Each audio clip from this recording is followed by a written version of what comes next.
las capacidades y limitaciones que pueden tener cada uno de los trabajadores.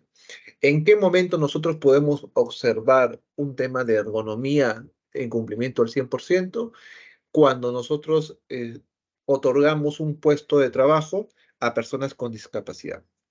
Personas con cierta discapacidad o ciertas limitaciones, una persona de repente con silla de ruedas, eh, tiene que tener un ambiente distinto de trabajo hacia las personas que no tienen ese tipo de limitación. De repente como una rampa, algún pasamano, el espacio del escritorio, etcétera, ¿no? Personas de repente también con discapacidad a nivel ocular, también va a ser distinto, o personas con cierta limitación o ausencia de algún miembro en el cuerpo, también tiene que tener ciertas condiciones. Entonces, ¿qué es lo que busca prevenir? Bueno, ¿qué es lo que busca esa ergonomía? Prevenir los riesgos de ergonómicos y psicosociales en el trabajo. Listo. Ahora, vamos a ver unos videitos como para empezar el tema y me indican, por favor, si es que se llega a escuchar el audio.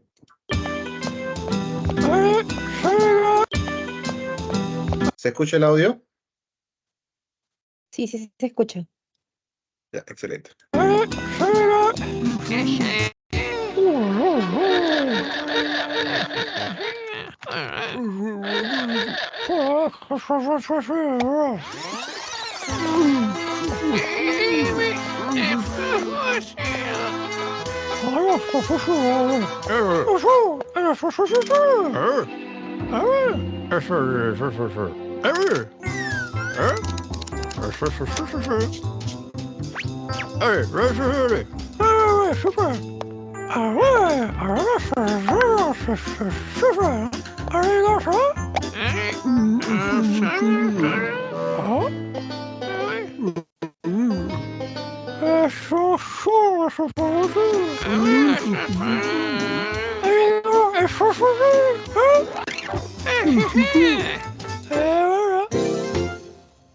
Listo. Y el siguiente.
Listo, chicos.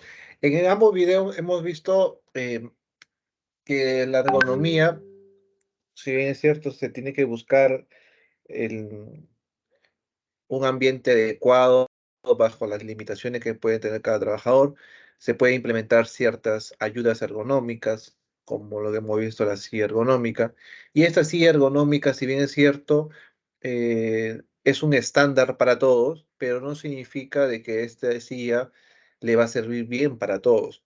Ojo, en el primer video hemos visto que de repente una silla ergonómica debería ser regulable para ciertas condiciones de cada persona, una persona más chiquita, una persona más alta, ¿no? Que es muy importante que se tenga que hacer esa acomodación de la misma silla ergonómica para no perjudicar más la condición disergonómico que tiene.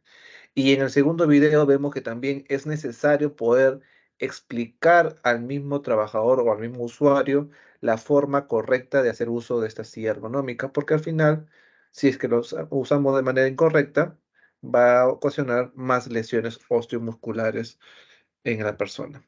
Listo. Dicho hecho, vamos a ver que la parte, a nivel del cuerpo humano, tenemos ciertas áreas que son más influenciadas a sufrir ciertas lesiones osteomusculares o osteoarticulares, como lo que presentamos acá.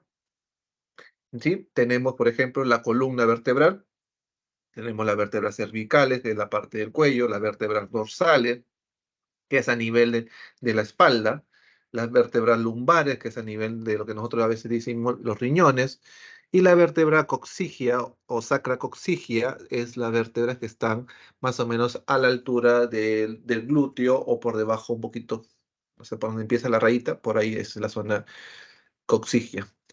Entonces, esta es una zona en la cual se ve bastante influenciada porque es justamente la que recibe toda la presión o todo el peso que podamos tener cuando levantamos alguna carga, más el peso nuestro, ¿correcto? Luego tenemos lo que es la rodilla, que también ahí vamos a tener ciertas lesiones, por a veces por lesiones en los ligamentos, en los tendones, por ahí vamos a tener ciertos desgastes a nivel de la rodilla. En lo que es muñeca, vamos a tener enfermedades como el síndrome de Reinbaum o el síndrome del túnel carpiano, que son lesiones comunes que ocurren en personas que de repente no hacen inicialmente un precalentamiento o ya tienen una preexistencia y esto se asocia también a una condición disergonómica inadecuada, ¿no? Vamos a tener también lo que son en el hombro, las tendinitis, el síndrome del hombro doloroso o el síndrome del manguito rotador, las tendinitis también en las muñecas, etcétera, etcétera. Y si hablamos nosotros sobre lo que es la columna, nosotros tenemos que también tener presente que como nuestra columna va a ser la que soporta el peso de lo que vamos a levantar o nuestro propio peso, es muy importante dos cosas. Es muy importante nuestro propio peso, y eso quiero decir de que una persona que tenga un peso ideal o un peso adecuado, va a tener menos presión en su columna que una persona con una obesidad tipo 2 tipo 3, ¿no? Una obesidad mórbida. Su columna va a ser más propenso a desgastarse. Y también es muy importante el tema de saber cómo vamos a colocarnos o vamos a estar ya sea sentado o ya sea parado, eh, y también ya sea levantando o no levantando este peso, cómo esté nuestra columna, ¿no? Si nosotros vamos a estar en una posición muy prolongada de tener la espalda hacia adelante o la espalda hacia atrás o cargar un peso doblando toda la columna. Entonces vamos a tener que la presión que se va a ejecutar en la misma columna va a ser inadecuado, va a ser disparejo, por lo cual debería normalmente haber una presión a nivel de la parte central de la columna para solamente tener zonas de compresión o zonas de presión homogénea en ambos lados de la columna, ¿no? Si es que se hace de manera adecuada, vamos a tener una zona de compresión donde va a ser un pinzamiento hacia lo que es el núcleo vertebral, como también hacia las raíces de los nervios que recorren ya sea nuestra parte lumbar como nuestra parte del cuello, del brazo, etcétera. Entonces, ¿cuáles son los factores de riesgo a ocasionar estos dolores osteomusculares? Manipulación de carga, ¿no? El levantar, empujar y tirar o transportar una carga, como ya le menciono, que va relacionado también directamente proporcional a las cargas, al peso. Quiero decir, a mayor peso, mayor esfuerzo que uno va a hacer. Y el mayor peso que ergonómicamente se puede aceptar a nivel de la legislación peruana en hombres es de 25 kilos y en mujeres es de 15 kilos. Si a esto nosotros lo asociamos los movimientos del cuerpo, por ejemplo, de agacharse o de estirarse o de torcerse, que sería el movimiento más extremo que podremos hacer, vamos a ocasionar un mayor daño. Un ejemplo, si tú estás cargando, primero, tú pesas unos 60 kilos o 70 kilos y estás cargando una carga de 10 kilos o de 20 kilos, pongámoslo ya, tú estarías soportando en tu columna un peso o una presión de 90 kilos, ¿no? 70 de tu peso más 20 de la carga. Pero si tú realizas el movimiento de torcer, o sea, de mover tu columna hacia un lado sin mover la parte de las caderas, de las piernas, hacia el mismo lado, este peso se va a quintuplicar. Ya no va a ser 90 grados, sino va a ser 450 grados que está soportando tu columna. Es por eso que el movimiento de torcer haciendo levantamiento de carga es muy perjudicial para nosotros. Posturas forzadas, no está mucho tiempo sentado, mucho tiempo parado, ¿no? Ahí la importancia de poder hacer las pausas activas. Lo que son las vibraciones, cuando hacemos uso de algún vehículo de transporte público, o de repente un vehículo pesado, de repente en otro tipo de ocupaciones. Una herramienta de poder también es muy importante porque las vibraciones, ya sea haciendo o manipulando un vehículo, como también haciendo uso de una herramienta de poder, se va a transmitir, se va a transmitir hacia la articulación más próxima. ¿Qué quiere decir? Si yo agarro un taladro, la articulación más próxima que va a sufrir va a ser mi muñeca. Si yo estoy sentado y estoy en un rodillo, imagínense un equipo pesado amarillo, es un rodillo que cada rato está saltando porque la rueda está presionando piedras. La articulación va a estar más próxima hacia el punto de vibración va a ser la parte de la zona lumbar, ¿no? Y es por eso que las personas que manipulan equipos pesados tienen dolores a nivel de los riñones. Resbalones y caídas también es muy importante por lo que va a producir accidentes o incidentes. Listo. Ahora nos adentramos al tema ya de oficina, ¿no? Una postura adecuada debería ser la siguiente. No. A ver, ¿quién me puede apoyar en poder de indicarme? O yo me voy a conectar desde desde mi celular para poder ver quién está conectado y poder ver y elegir. A ver, chicos, vayan pensando en esa imagen cuáles son las posturas adecuadas o bueno, inadecuadas que se está realizando. ¿Está? Acá está. Linda, por favor, acéptame ingresar.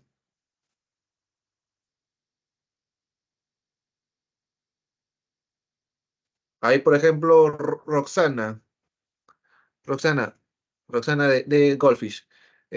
¿Podrías indicarme cuál sería una postura inadecuada en esta imagen?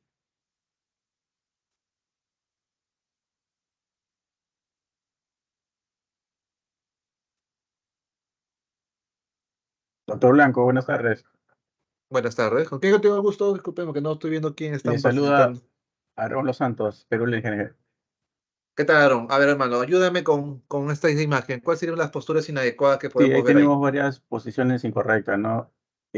Para empezar, la posición de cómo se encuentra sentada la persona hace que la columna no se encuentre en una posición correcta, inclusive la cabeza, ¿no? Recostada, que también es otro punto incorrecto, y el brazo hacia el mouse. Excelente, sí, muy bien. Ahí todavía nos faltan unos puntos. Por ejemplo, tú mencionabas la columna, hay varias partes de la columna, la parte cervical que está doblada y hacia el costado, peor aún, la columna lumbar y lo que es dorsal, que está casi en forma de C invertida. Y hay otra parte que a veces no le damos mucha importancia, por ejemplo, en la posición de su mano, de la mano derecha, ¿no? Está con la mano como que elevada, ¿no? Y así teclea con la mano elevada. Otro es el cruzar las piernas. El cruzar las piernas también es muy importante evitar ese tipo de acciones. ¿Por qué? Porque la pierna, cuando tú lo cruzas, la pierna que está encima de la que está abajo, va a ejercer una presión por su propio peso y por gravedad, ¿no? Hacia la pierna de abajo, que haciendo de que tengas una postura o una presión a nivel intraarticular de la rodilla, ocasionando un cierto desgaste progresivo de esta articulación. El siguiente es que cuando tú pones la pierna encima, ya la pierna de abajo, al hacer contacto con la pierna de arriba, presiona los vasos sanguíneos que transfiere la sangre hacia la pierna de arriba y corta esta circulación. ¿Ocasionando qué? Ocasionando los calambres, ocasionando lo que son las varices, entre otras cosas. Listo. Otro punto también es el pie, y es justamente lo que mencionabas con Aarón, ¿no? Como mencionábamos con Aarón, la curvatura normal de la columna vertebral, torcer la cabeza a un costado, la altura del ordenador o de la pantalla, los hombros elevados, porque para sostener el teléfono anteriormente, ¿qué hacían? Con el hombro lo tratabas de pegar a tu oreja, las piernas, las manos, los pies. Entonces, la posición correcta, a ver qué, la posición, sino que me están escribiendo por acá.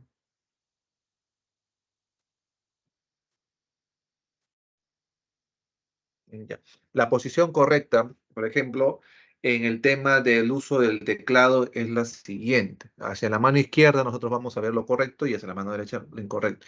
Si se dan cuenta, y casi todo lo que hacemos es cuando queremos tocar el botón de escape o el botón de borrar o delete, hacemos qué cosa? Movemos las manos hacia la derecha o hacia la izquierda y tratar de llegar con el dedo medio hacia el botón, ¿no? Nunca hacemos el movimiento de levantar la mano y llegar al botón de más extremo, ¿no? Haciendo estas posturas de mover hacia los costados y hacia adentro, hacemos de que la mano se coloque en una posición que no es ergonómicamente aceptado. El otro punto también muy importante es el ángulo en el cual está toda nuestra muñeca. Nosotros cuando hacemos uso del teclado, un teclado de una computadora básica o de escritorio, sí está al ras de nuestra altura de nuestra muñeca.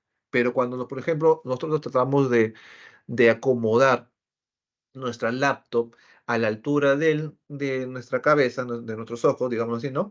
Hacemos de que la laptop se eleve un poco y el teclado queda medio inclinado, y nosotros hacemos el uso del teclado de manera incorrecta, moviendo nuestra muñeca hacia arriba y tecleando, ¿no?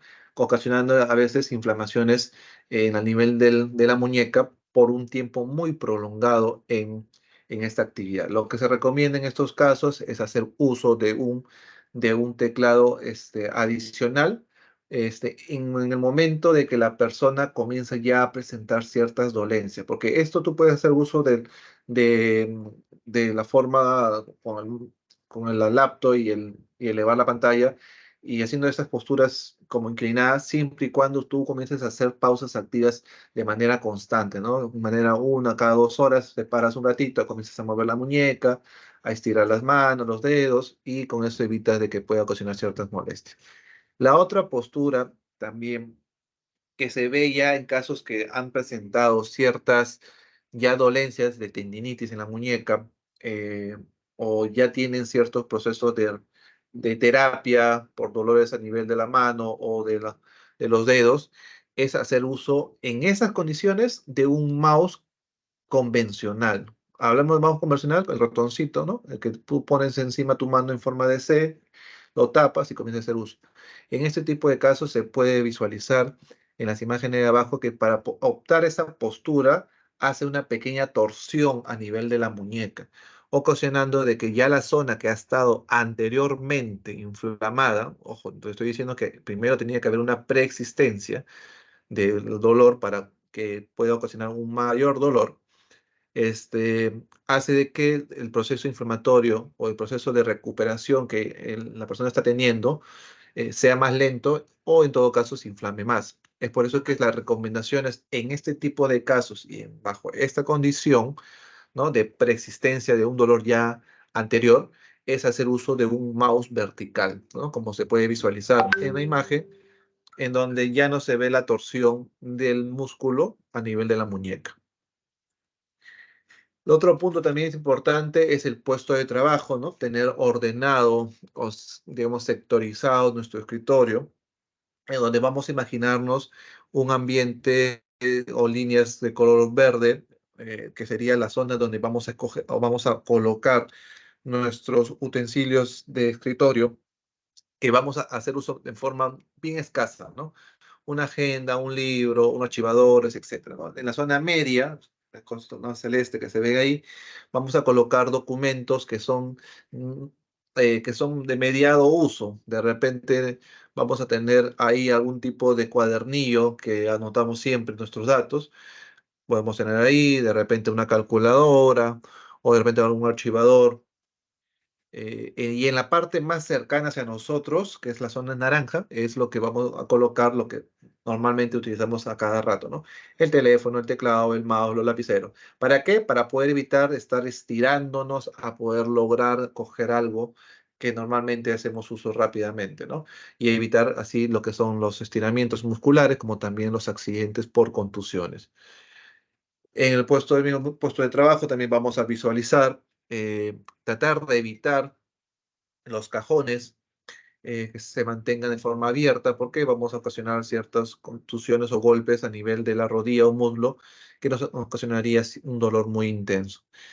Entonces, y dentro de estos mismos cajones también mantener una orden en la limpieza para poder evitar ciertos cortes, contusiones o pinchazos de ciertos utensilios de escritorio, como por ejemplo un chinchín, un scooter, una tijera, etcétera. Ahora, yo les mencionaba, por ejemplo, que no siempre hablamos de ergonomía en temas osteomusculares. Perdón. ¿Por qué? Porque ergonomía no solamente es levantar una carga o estar en una posición adecuada, sino también involucra todo nuestro ambiente. Y si hablamos de todo nuestro ambiente, estamos involucrados en temas de qué, en temas de ruido, en temas de temperatura, en temas de iluminación. Entonces, si nosotros vamos a hablar en temas de ruido, ¿no? En un tema de ruido, nosotros tendríamos que estar en un ambiente donde nosotros podamos mantener un diálogo claro, ¿no? Con las personas que estemos al costado, como también cuando estemos hablando por teléfono. ¿Qué quiere decir? De que nosotros no podríamos estar en un ambiente de trabajo cuando se tenga decibeles por encima de 85, ¿no? ¿Por qué? Porque a partir de 85 ya se distorsiona nuestra percepción del ruido, bueno, de las palabras y comenzamos a tener ciertas molestias, ¿no? Entonces, ¿qué es lo que quiere decir? Si hablamos de 85, eso es en una parte de personas que están trabajando en la parte operativa, o sea, en la parte externa. Pero cuando estamos trabajando en oficinas en sí, podríamos llegar o evitar tener decibeles de 65. ¿Cómo nosotros podemos saber si es que la persona o el ambiente se está eh, superando estos decibeles? Fácil. Si ustedes ven o escuchan en tu oficina de que alguien está gritando, o sea, gritando, ya superó los 65 decibeles. Y de otra forma, ¿cómo podemos determinar? En los celulares tenemos algunos aplicativos, unos dosímetros, que también nos da ciertas valores equivalentes a lo que normalmente se podría optar con con un equipo especializado, ¿correcto? Ahora, el siguiente punto, lo que nosotros vamos a tocar es el tema de iluminación. Cuando es el tema de iluminación, también vamos a tener ciertos parámetros en los cuales tenemos que regirnos para poder tener una adecuada ejecución de nuestras labores. Una oficina debería mantenerse por encima de los 300 lux. Los 300 lux, bueno, lux es la unidad de medida de la iluminación, de la luz, ya en la cual nosotros deberíamos tener esta cantidad adecuada para poder evitar también lo que son el síndrome de ojo doloroso, lo que son el ojo seco, la fatiga ocular, que también es un tema muy importante porque sufrimos sin saberlo. Esos dolores de cabeza o esa sensación de que te pica algo en el ojo o se te pone rojo el ojo, ese es significativo de que posiblemente estamos teniendo un ambiente de trabajo con escasa iluminación. Una forma fácil de saber si es que nosotros podemos estar en un ambiente adecuado de iluminación es que a 2 metros de nosotros, ¿ya? A 2 metros de nosotros, podríamos tener un ambiente, una fuente de iluminación, ya sea una ventana, ya sea ya sea una puerta abierta, una cortina, bueno, una ventana con una cortina abierta, un foco, ya sea 2 metros hacia la derecha, hacia arriba, hacia el costado o hacia atrás, hacia donde sea. Si tenemos un punto de iluminación de 2 metros, ya estaríamos teniendo una adecuada iluminación. Así como hay un app para poder determinar los decibeles para el ruido, también hay un app que podríamos utilizar para poder ver los lux de la medición de la iluminación.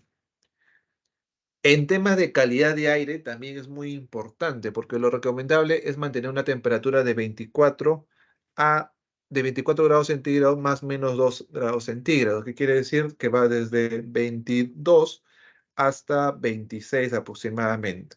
Esto también va a variar, ya va a variar dependiendo de la estación en la cual nosotros nos encontremos, ¿no? Porque una cosa es poner la temperatura que emite, bueno, la temperatura que emite el aire acondicionado, que es diferente a la temperatura que está en el ambiente.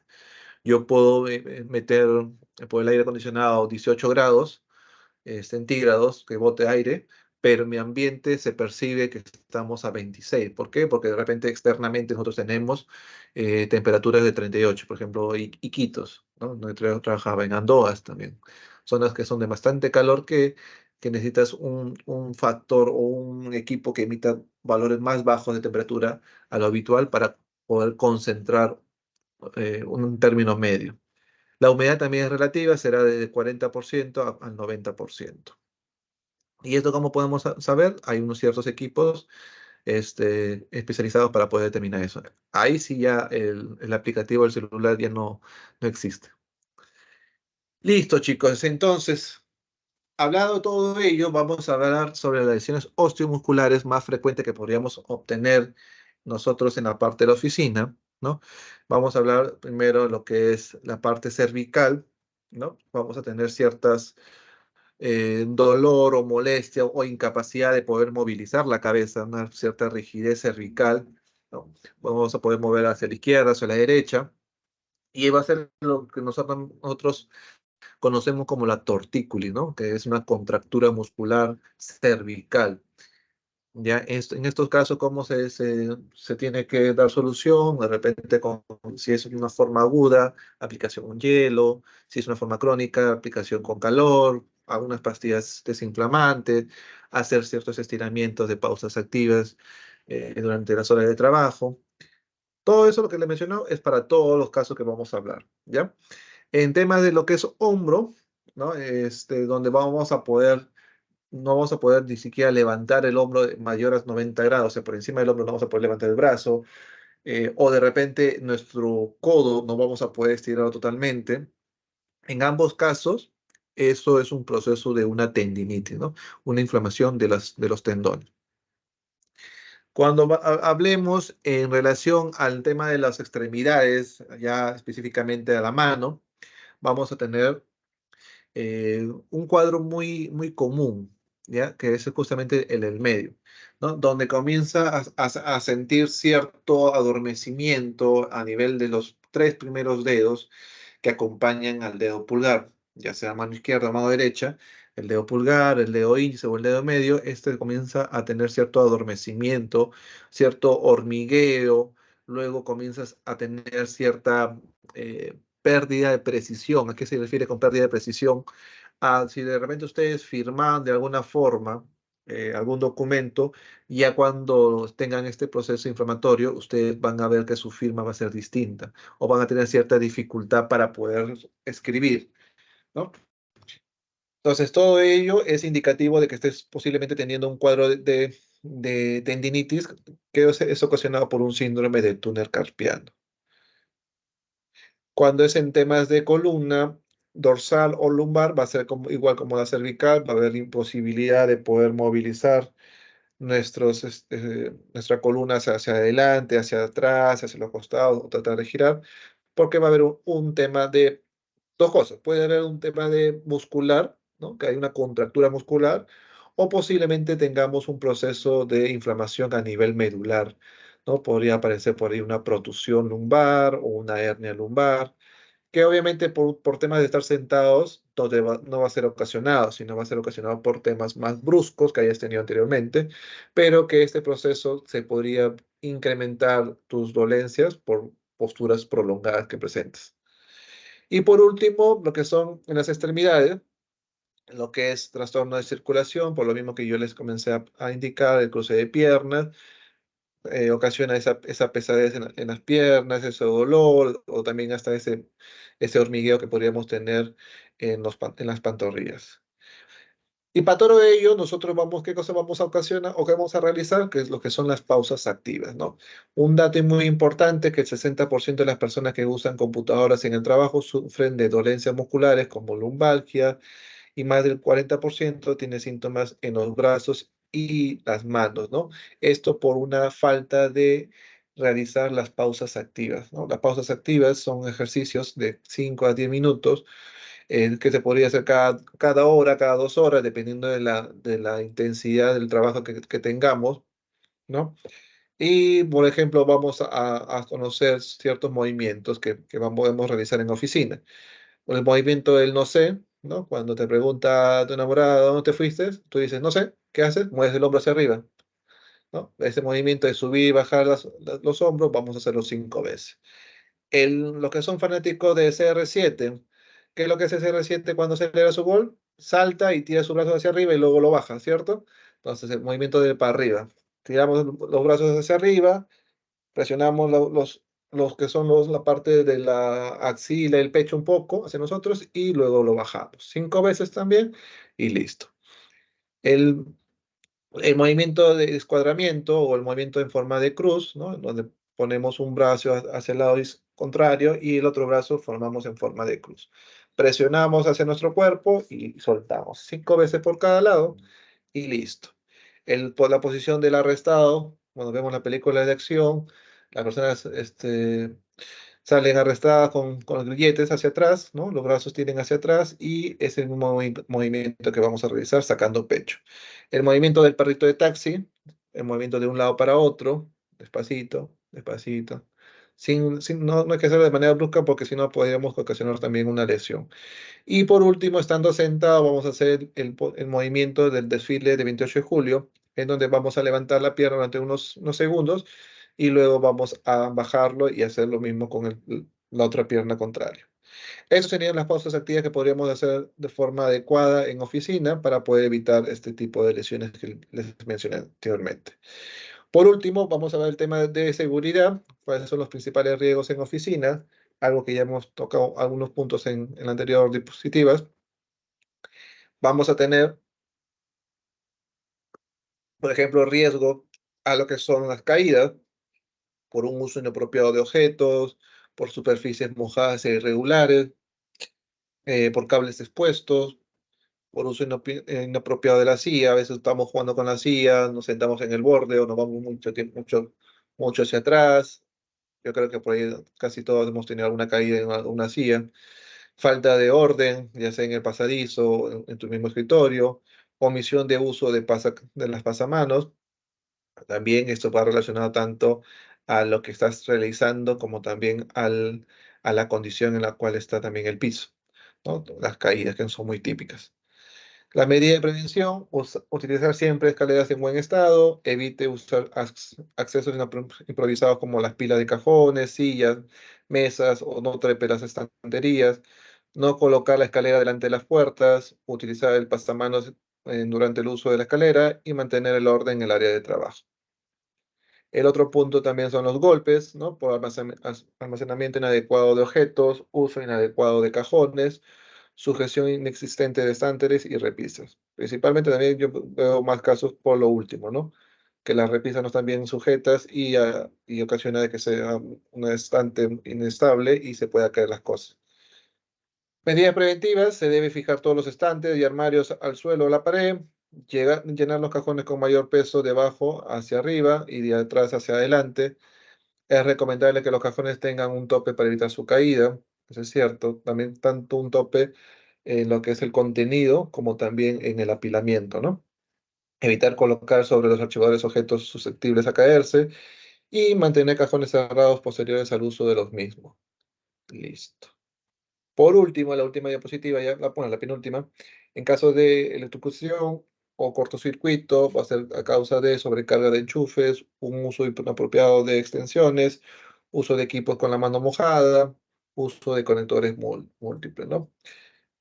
Y la medida preventiva que vamos a tener es evitar sobrecargar los corrientes, no manipular interruptores, enchufes con la mano mojada, evitar el uso de conectores múltiples, extensiones con cables mellizos y reportar condiciones en mal estado para su mantenimiento.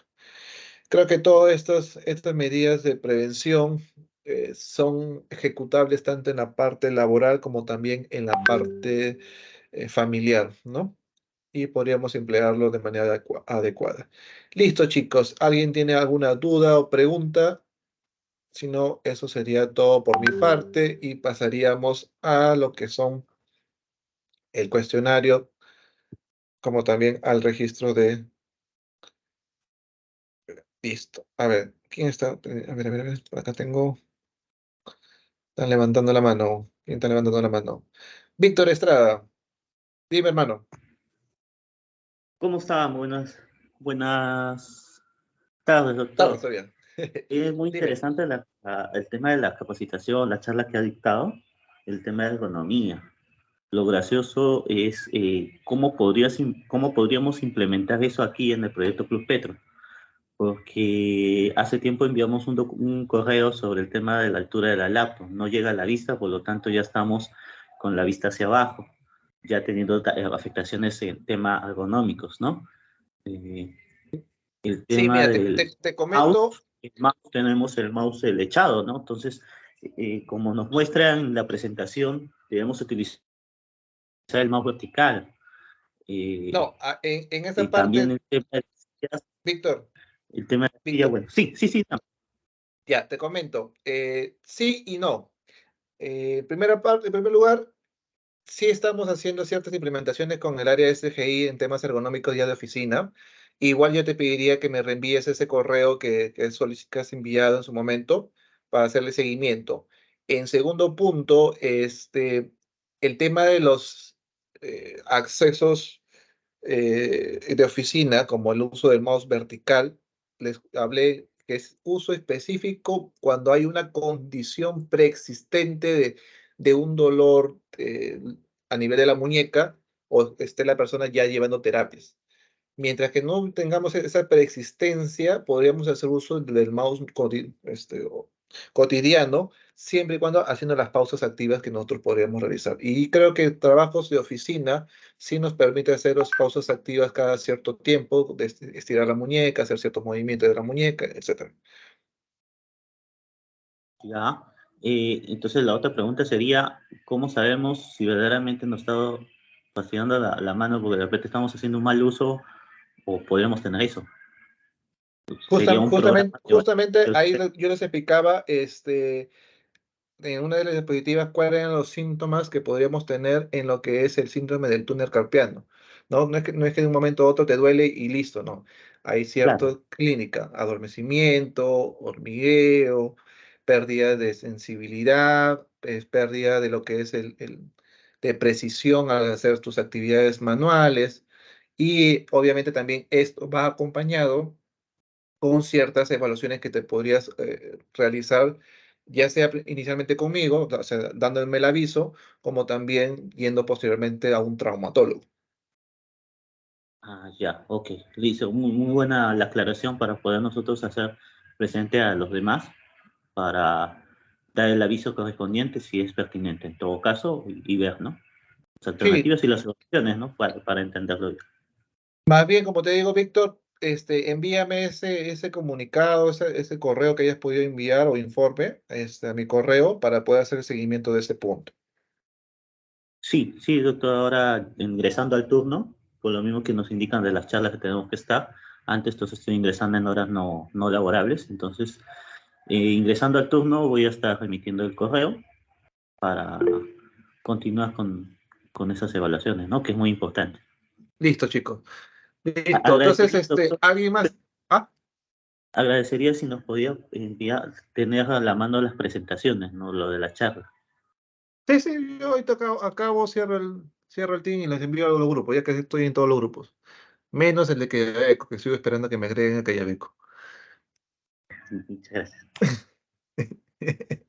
Listo, si nadie de otra pregunta más, por favor, Linda, apóyame enviando el link de lo que es la asistencia, como también del cuestionario.